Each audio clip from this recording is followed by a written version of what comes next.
you want to kick us off? Yep. So we're going to jump right in. It feels a little strange, maybe trying to tackle the big question on the very first slide, but we'll give it a shot. Every app needs a purpose, and I think this for me is a really fun question. It's a big question, and I think it's not an easy one to answer. And so it starts off with why. Why do apps need a purpose? And for me, it helps or it helps you understand as a user the app's value and how that app fits in your life. Instead of leaving the interpretation of what this app may be doing up to the user, maybe they've downloaded it, they open it up, and they see lots of things, and they're trying to figure out, oh my gosh, what does it do? We are clearly telling them the app has a purpose, and we want you to do this. And I think as a result, what you're going to see in this presentation is we're going to see better results. So as Frank said, there are so many features available now. We've listed some of them in the margins on the right, but I think when I made my list, I easily came up with 30 or 40 different app purposes that you could do just on the Rovertown app today, looking at the retailers and what we're seeing people do already. And so how do you cut through all the noise? I think Frank pointed out in one of our prep discussions this used to be a really easy question to answer maybe 7 or 8 years ago when there was maybe only one or two features available within any convenience store app. But the industry has changed a lot since then, and more things have gone digital. We've added more features on the Rovertown platform. And so I think now you have such breadth of choice that it almost becomes impossible to answer. How do we choose which ones of these features are going to be the best for our app today? So we're going to jump in. We're going to take a look at some industry apps. We're going to review what we're seeing in them and hopefully gain some insight. So let's jump in. So we are going to take a look at these 5 apps, and I'm sure everybody on the call probably has some of these on their phones today. I have all of them. I actually had to sign up with new accounts so you wouldn't see my shame on how much I buy food from all of these places. So the loyalty points on all these are 0, but that's not actually where I'm at in real life. I I've hope got everyone's too eating many lunch, by free the way. things. Yep. And so why did we choose these apps? I think we'll start there. These are all order ahead apps. These are Chick-fil-A, Chipotle, Burger King, McDonald's, Starbucks, millions of downloads, but they're order ahead apps. And why do we choose this industry? Well, there's a lot of similarities to the convenience store industry. Many of you have QSRs of some form or shape in your locations today, offering food. Some of you even have order ahead options, so that's directly translatable. But additionally, every single one of these has a rewards program that's points based. And so they're using a lot of similar tactics to what we're doing today. Additionally, they have really large marketing budgets, very large marketing budgets, and their entire marketing teams were probably bigger than the last organization I worked for. So it's pretty safe to reason that they had some pretty hefty consumer research guiding their layout decisions. So I think for a lot of reasons, looking at these apps makes a lot of sense for us. So let's talk about what we're seeing. Very first thing, let's look at the feature set. The features in these apps are what we have today on the Rovertown platform. And many of you as retailers on this call likely have these exact features in your apps already. And so they don't have some magic service that you don't have access to today. And what I think is super interesting is they're all doing all of them. They're all doing online ordering, although Starbucks isn't doing delivery. They all have rewards, except for Chick-fil-A, who doesn't discount their food. They'll give you it free, but they won't give it to you discounted. They're all discounting somehow, and they all have mapping services. So they all have the feature set that we have today. So there's no magic sauce or secret weapon.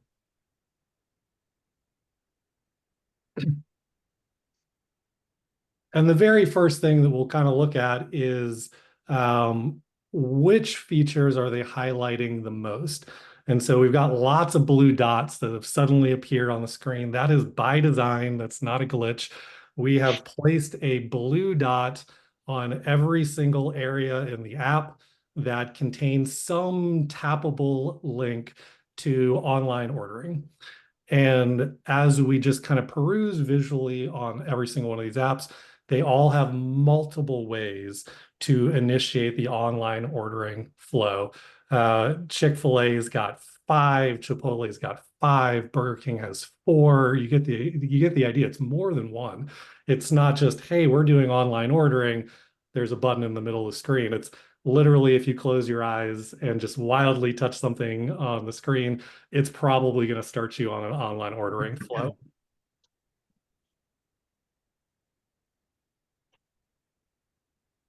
Likewise, with rewards and discounts, we'll do the same exercise and we'll look through the screens and we'll see blue dots, but much fewer. There's much less emphasis in terms of screen area devoted to rewards and discounts for each of these apps. Um, and of course that's by design. They're very cognizant about not discounting unless necessary, because they have online ordering in mind. Next slide. And then maps and store locations. This one for me was the most surprising in that they barely emphasize it at all on the home screen. And this is a very stark contrast to, I think, our industry, where we have maps very prominently displayed. So why is that? Why is it different for them? And so it's not that they're not doing the map, they're just not advertising the map as the first step. The map is present in every single one of these apps, but it augments the online ordering flow. You're generally not shown the map until you started that online ordering process. So they're using it as a tool to further the online order, not go find a location first, because they're trying to sell you food. That's their number one goal. You kind of compare that to the convenience store industry.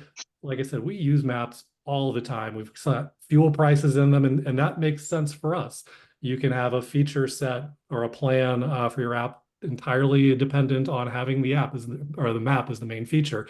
For instance, let's say you're running a price match strategy with your competition or a price minus strategy with your competition, and you want to advertise your low price powers. You would want to call more attention to the app with a marketing campaign and with a push saying, hey, we have low prices, come check it out. So I'm highlighting the app is maybe not as big of a feature for them, but I want to emphasize that's not necessarily the case for our industry. Yeah, you also just have to think about the ubiquitous nature of all of these brands, right? I mean, they're nationwide. The vast majority of our brands and retailers are in a defined operating area. So if you're going from town to town in your travel, you better believe there's going to be a McDonald's or a BK around. So you don't necessarily need a map right in front.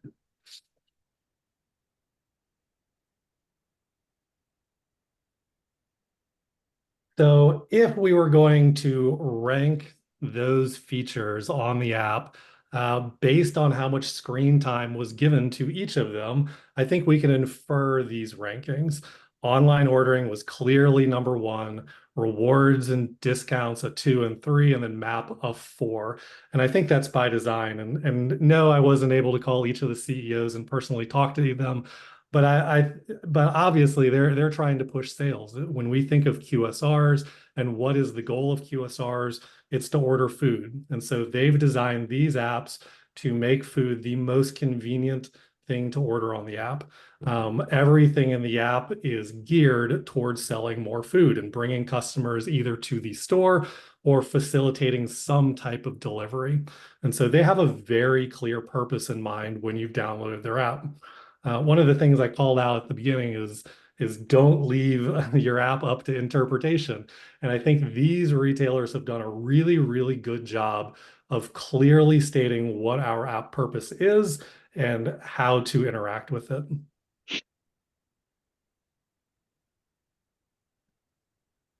So we've talked a little bit about what we've seen another industry do. Let's make it more practical for us. Let's take some of the lessons that we've learned from these online ordering apps and see if we can apply them to the convenience store industry. So the very first thing we're going to ask you to do is determine your prioritized ranking of an app. And we're giving a hypothetical example here, but let's first talk about why ranking is important.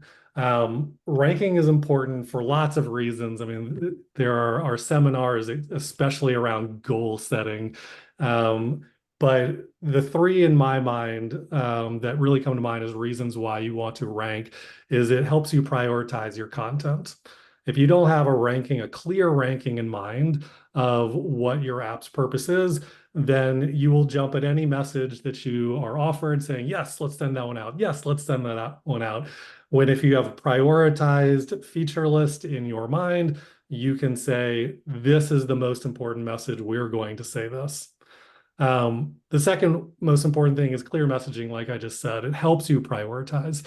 So when you're presented with all these messages, it becomes easier to combat something and say, hey, that's not our main priority. We're not going to focus on that. We're going to say this instead. This is our main priority. And lastly, it helps goal set. When you say we're going to do these things, now we can measure those things. Now we can set goals around them. So prioritizing the features in the app is really important for a lot of reasons. Um, and I like to think about it as like if you can only tell your customers one thing, if they're going to open up your app and they're only going to remember one thing, what is that one thing that you want them to remember? So in this slide, we've got a hypothetical example. We're not necessarily saying these are the three that you should do, but hypothetically speaking, we'll say that we want to drive engagement, we want to drive loyalty, we want convenience in shopping, and we want tobacco sales and funding. I think those are good goals or features to focus on in an app. And so now that we know that, where do we take this? Next slide, please. And so we translate those purposes into features because at the end of the day, we're driving feature adoption within the app. And so engagement and loyalty, that translates to the rewards feature. Convenient and shopping experience could translate to mobile pay. Tobacco sales and funding could translate or should translate to age verification. Definitely do that. And so we're going to say these are the most important areas on the app. Um, and I would double check, maybe you fill out these rankings yourself. But I think it would be worth sitting down with your leadership team or your boss and say, I've got these rankings. Does this match what you all are thinking of with the app?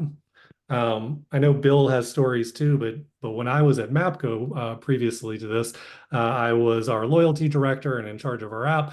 And I thought that I knew what the most important features were in the app. I had assumed that, and I had gone down a path of pushing specific features, only to find 3 or 4 months later that no, in fact, the executive team had a completely different idea of what they wanted the app's main focus to be. And so for me, that was a really good example of a missing conversation. And so I would challenge everybody on this call to maybe think of what those features are yourself, and then ask yourself, would my executive team agree with me? And if the answer is, I don't know, then let's go talk and let's go have a conversation. And there's obviously, more benefits than just the direct nature of where the app is going, but it leads to buy-in, right? And it leads to an app culture. We say this with our app platform, your loyalty companies will say it, your mobile payment.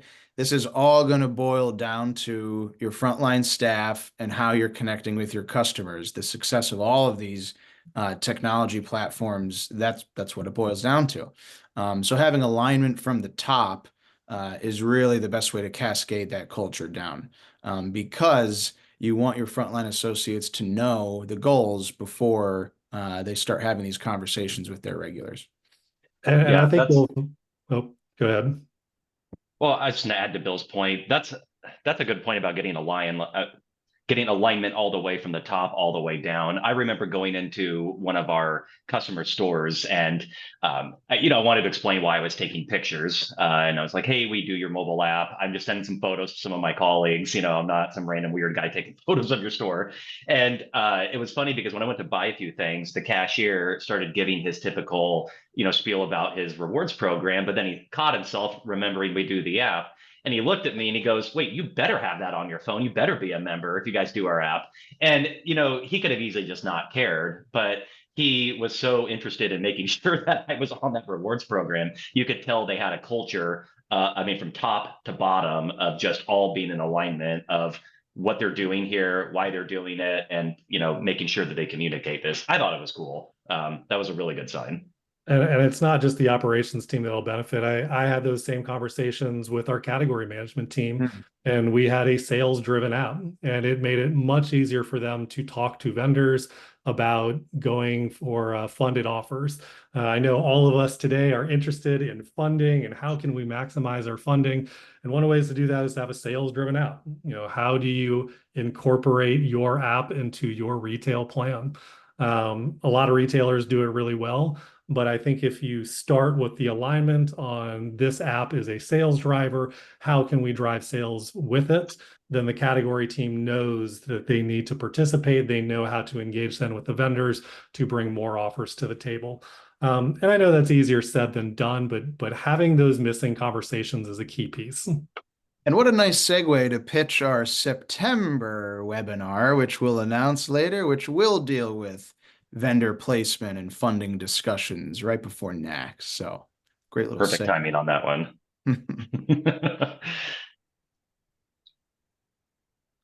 So let's take some of those lessons we've learned and create a layout. Again, this is a hypothetical example on our platform. You can make many different layouts. You're only limited by your imagination. But I wanted to take some of the lessons that we had learned from what the online ordering apps were doing and apply them here. And if we remember on the online ordering apps, they had very clear layouts. They had very clear focuses on wanting to drive online ordering. They had a small emphasis or a smaller emphasis on rewards and very little emphasis on the map. And so they kind of had a cascading, layout, if you will, of how often something was mentioned. And so here, using our hypothetical example of having rewards, mobile pay, and age verification, we've created a layout on the app. And so what we're going to look at is the app on the left first, and which this is what you would see if you log into the app for the very first time. You've not signed up for rewards, you're a brand new customer. And so the very top of the app is talking about registering and signing in to the loyalty platform. Just below that is another tappable image saying learn more about rewards. Maybe you're on the fence. And so there's a second touch point about learning about rewards. And then on the button or on the nav bar at the bottom, there's also a rewards button. And so there's three huge touch points about getting people into the rewards program, because in our hypothetical example, we said rewards was most important. The second piece to that was mobile pay and getting more people into mobile pay. So right underneath the loyalty sign up, we're asking people to engage into the mobile pay flow. And I know there's lots of different payment forms that are available for this, but a lot of people use Zipline. And so this would initiate possibly a Zipline mobile payment flow, asking users to sign up, which would then get them to be able to use mobile pay at all of our stores. And finally, age verification at the bottom, because we said tobacco funding was important. And so on this layout, it's very clean. There's big buttons asking people, hey, tap this to get started, with explanations on learn more here. After they've signed up for those, then you see the app on the right. The app on the right is, hey, I've signed up for things. And so now we've dynamically changed the app based on the user's status to show them relevant content. So now that they're in the rewards, well, hey, we've got a rewards barcode up at the screen, huge that you can't miss, prompting you to scan this during checkout. We've got the point catalog right underneath it, or coupons right underneath it, advertising more specials and coupons to save more at the store. And of course, the rewards button still in the nav bar. And then we've got the mobile pay flow, which switched from sign up for it to now we've got 2 buttons on the screen prompting you to pay now. And then you've got your 21 plus offers there. And so this is just one example of how you can have the app ask for things that are personalized and relevant to the customer. Once they've interacted with the app, it switches content to get them to start driving sales like we all want.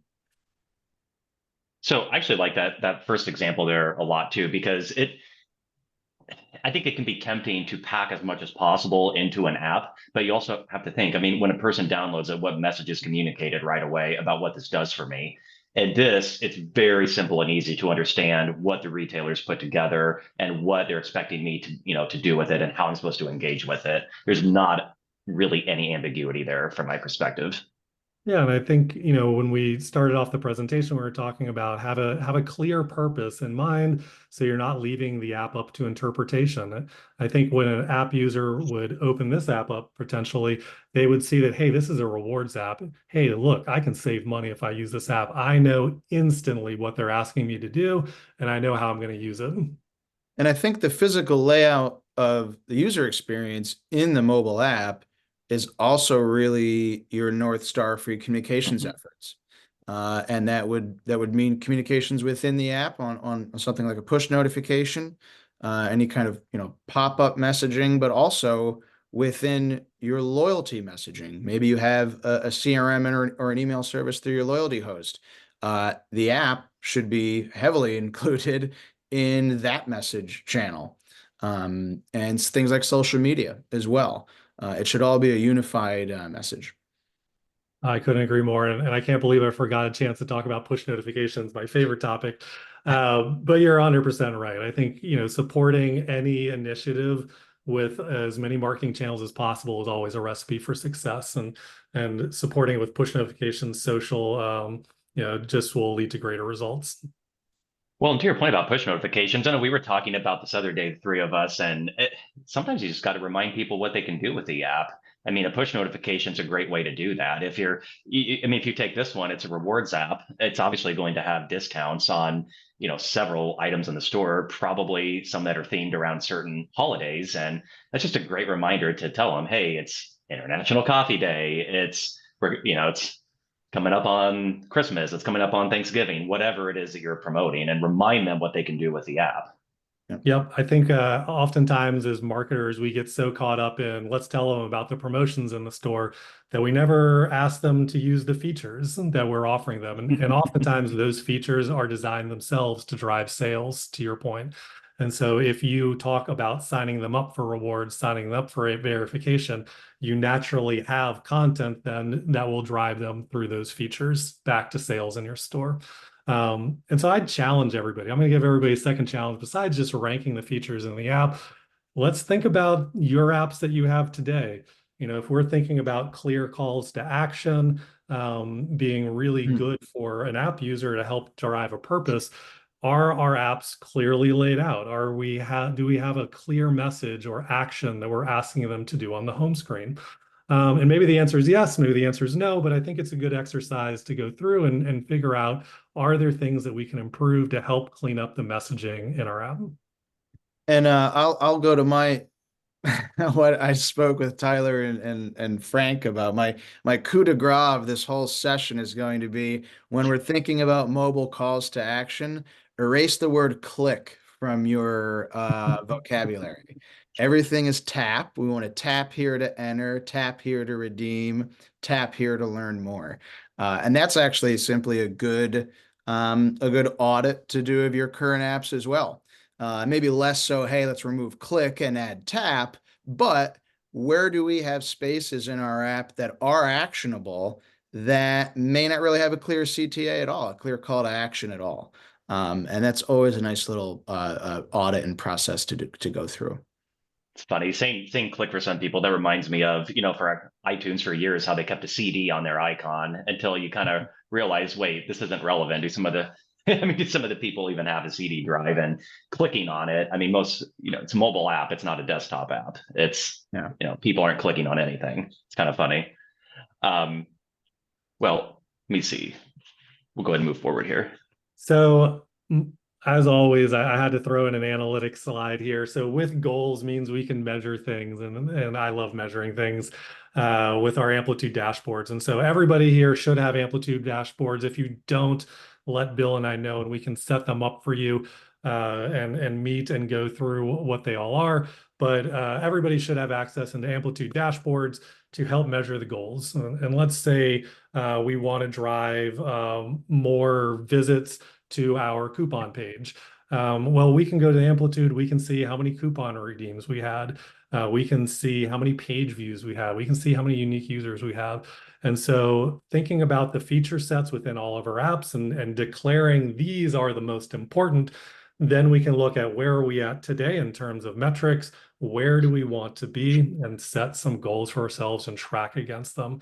I can't emphasize this enough and getting organizational alignment around this, and everybody should, because if everybody has a shared goal and they're all pulling in the same direction, then I know we're going to achieve success. And review the results frequently. You know, if you've declared a goal and you don't report on it, people kind of lose focus, but just weekly cadence of where are we at against this goal? How are we performing? And is there anything that we need to change is critical for success. Hey, and Tyler, I just saw a question came in from Alexis as well, asking how do we get to the dashboard with the bar chart data? I don't know if that's something you want to answer on here or take offline, but I just saw that question pop up. That's a good one. Yeah, it sounds like she may not have access to the dashboard. So Bill and I can follow up and make sure that she has the links to the Amplitude dashboards. Cool. And we do plan, in the future, Alexis and to everyone. I knew that was my buddy Alexis from our Wallace friends. We're gonna eventually be able to surface these into Core directly, but right now it is going to be a URL based system. So you can hold our feet to the fire on that one. Well, to round out, we got one final piece that kind of ties everything together, and then we'll get into a couple of questions. So we'll read through the guidelines here for your app layout. We made this page so you can print this out and put it up on your desk, on your refrigerator, wherever it is that you store things to be reminded of important things. But just to recap, first, let's make a list of what are the important features in the app. And for every retailer, that's going to be a little bit different. Like we said earlier, maybe it's online ordering, maybe it's rewards, maybe it's tobacco funding, maybe it's fuel pricing. But think about what is unique to our organization and how can the app support that? What are the main features in the app that can do that? And then have that conversation that we probably haven't had with your company to say, hey, I think these features are most important. Would you agree? And if not, what do you think they are? I think you may be surprised by some of the answers. Number two, make multiple touch points for whatever the most important features are. Don't just throw a button on the home screen and say, we did it, and everybody high five and go home. Lots of different touch points. Let's really spend a lot of app real estate to draw attention to it. And then, as Bill pointed out, have a marketing campaign. Don't just put it in the app and forget about it. Talk about it. Put it on social. Send out a push notification. Send out emails if you have access to those, and get people excited about the features. Prioritize your messaging. So if you say use everything, nobody knows what you want them to do. So figuring out what are we going to communicate and when, that should be greatly aided by the featured prioritized features. But prioritizing your message and making it clear what you want to talk about. Number four, only show the relevant content. If you have that prioritized features list and you have other things on your app that aren't building towards it, I think we would want to take a really hard look at it and say, is this really building in the direction we want? Maybe the answer is yes, because it's a one-off and it makes sense because we have a new store opening and we want to talk about it. But maybe the answer is no. It's like, no, we got to stay focused on our main message. To that point, sorry, I know we're wrapping up, and before we get to the questions, I really wanted to hit home that prioritization is kind of the theme of the day, right? But as long as you couple that with internal alignment, with leadership, your operations team, your categories team, it isn't to say that these priorities are set in stone for the next 5 years. Part of our platform is adding new features. And, this isn't to say that you're going to change your messaging and your app layout every week. None of our customers do that. But if, 6 months from now, mobile payment is added as a feature set, let's have that conversation again, reinvestigate how are we positioning and messaging. And even within a set marketing campaign, maybe we're doing a re-enrollment campaign in the summer. Maybe we're doing a contest period in the holiday season. As long as there's internal alignment, and frankly, our platform here at Rovertown allows the UX to change. I just don't want folks to think that our message is put 3 things in the app and leave it forever. We allow for the kind of massaging and prioritization to be flexible. I couldn't agree more. And that's what I would add on to bullet point number 6, set goals and then review results and adjust. I think emphasis on adjust. I think if we say the app's purpose is this today, and maybe it's our app purpose to start off with is sign up as many people with loyalty as we can. And we sign up every single person that's ever walked through the door of our retail establishment, Wow. which means we're done, right? No more app purpose. Well, no, now let's adjust.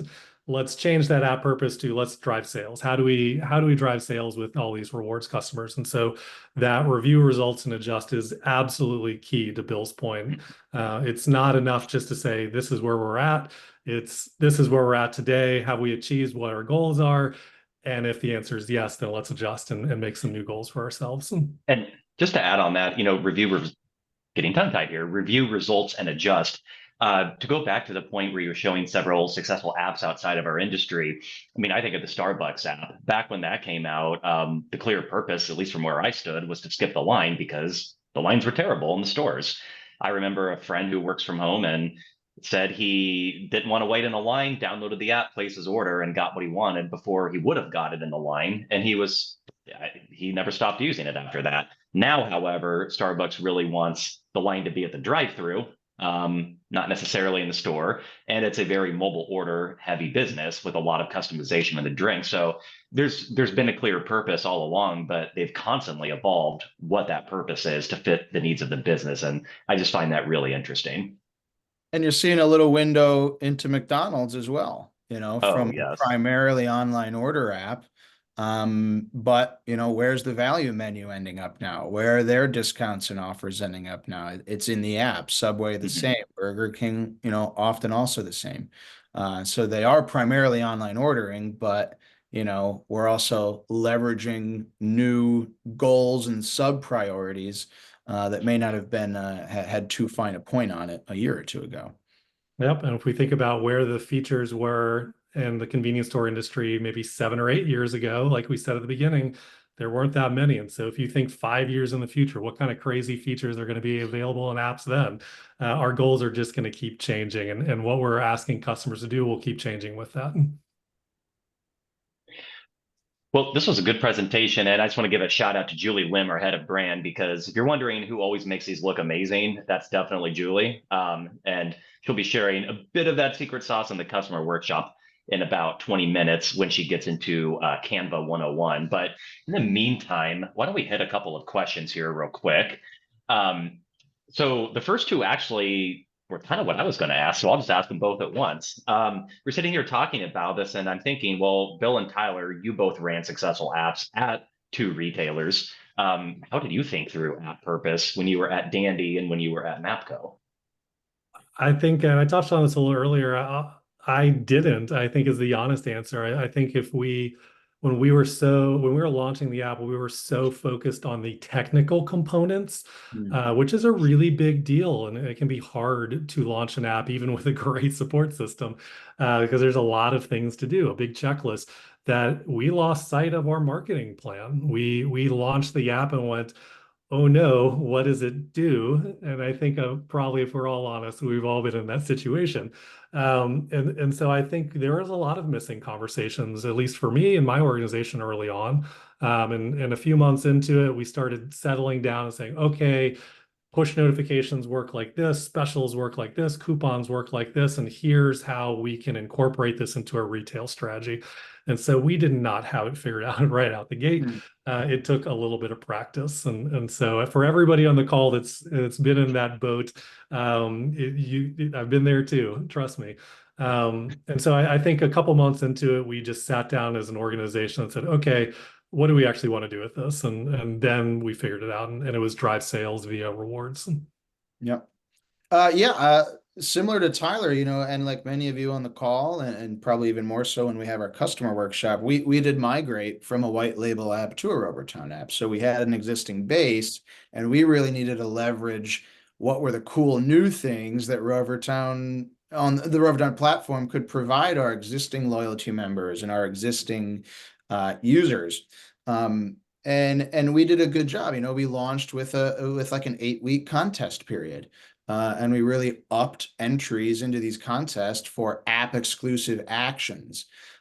We also, moving to the Rovertown platform, allowed for our mobile payment, and yes, it was through Zipline. We allowed a digital only registration. Where prior we needed to physically talk to an associate, grab a card, enter the number, and do it that way. So that was a big priority for us. And in the spirit of being flexible and kind of changing priorities within a calendar year or a marketing period, we did do some holiday campaigns around mobile payment and some increased discounts. So, we were okay, but like Tyler said, it's easy to get lost in launch, implementation, and the technical side. And there's one other thing I'll say, and maybe I'm putting a target on my back and the customer success team here at Rovertown. Rovertown is building a lot of stuff, and we were cool customer engagement, process improvement features. And it's tough to consistently be exposed to it, plan for it, and reintroduce these new features. So I would say, to all of our customers, I know we're doing a workshop next, but to everyone on this channel, whether you're on a Rovertown platform or not, you're using some sort of software somewhere. Avoid complacency and always challenge your vendors to really learn and know how to implement new products and features. I think that's a good answer. And we had another one here, I think that kind of builds on this, which is, as you're thinking through all of this, what's more important? Is it good design in your app, or is it good content in your app? How would you guys answer that? I would always go content over design. That's personal opinion. I think, and for me, it boils down to relevant messaging. I think if you have a message of substance that you're delivering to a customer, they'll appreciate that. But the inverse of that is if you have a very pretty message that says nothing, then they'll grow tired of it. And so I think for me, content is more important than design. But it's like asking which of my two children do I love more. You kind of need both of them. You should have both of them. I was a very lucky C-store retailer to have 2 graphic designers on my staff, so I'm going to go to bat for the designers and say that the more our C-store industry can, compete on a design level, and design doesn't just mean graphics; it does mean UX, right? It means what we're talking about in layout. Obviously, there are features, and whether you're price sense, you're a discount app and rewards or mobile payment, everything we've talked about, online order. Don't forget about our car wash folks, right? I consider all that content, but laying it out and really using the digital mobile channel as a brand, pushing the brand. I'm always going to be for that. So. Well, I think And you bring up a good point on that, though, oh, about sorry. designer. I just think really good point about bringing up designers, though. I think we're seeing more retailers now starting to recognize the value of that, especially as they're getting into food service, especially as, well, they're getting into food service, you're competing against companies like McDonald's, who have just put out absolute killer marketing campaigns for decades. So as we see more retailers investing in this, we're seeing some cool stuff. Yeah, if you think about it, people shop with their eyes, right? I mean, I think when you're on a road trip and you're getting to the end of an exit ramp and you're looking for a gas station in an area that you're not familiar with, you go to the nicest looking one. And so I think if you think about it in terms of your customers, if they open up your app and they see it's nicely designed, they're probably more likely to stick around. Yeah, and good point about Dandy's designers. They've done a nice job. I like how everything looks coming out of there. And we had another good question just pop up here actually for both of you guys. Can you talk about games and gamification? Is that a purpose, or is there something more to that? I know we've been talking about that a little bit lately offline too. Gosh, that's a tough one. I love gamification as a topic. I think it's highly underutilized. But I think for me, it's probably a communication tool. It's not a purpose in and of itself. And so when I think about the racer game that a lot of us have in our apps today, or maybe some of the scratch tickets that we also have available, for me, that is a communication tool that delivers engagement. And then once you have a customer that's engaged, then you could have coin catalogs to drive sales inside the store. So I think for our industry, it's probably a communication / sales driver. But I know the gaming industry is a beast on its own. So I could probably talk circles around myself on this one on both sides. But for me, it's probably a communication engagement tool. And don't let Tyler undersell himself. When he was still at Mapco, he really revolutionized how some folks are leveraging our racing game. I very briefly, I know we're at time. I agree with Tyler, but from a brand marketing perspective, if there is something fun and engaging with your app, with your C-store brand that isn't necessarily transactional. I mean, we're in a high frequency industry, right? Whether it's stopping in once a week for fuel, a few times a month for a full food order, and multiple times in for snacks, there's a lot of engagement already, and the app is going to help push and increase frequency. Games are the kind of thing that is a little bit pulled away from transactions and sales, but is still a good reinforcing the brand and the fact that we're utilizing a digital channel the same way the big guys are. Absolutely. Well, that was actually our last question, and coincidentally, that was on the 45-minute mark. Now it's 46, but almost 45 minutes on the dot. I want to thank everyone for joining this afternoon's webinar. We had a really good showing. I was keeping an eye on the numbers, and it's awesome to see everybody held on. So it means we did something right.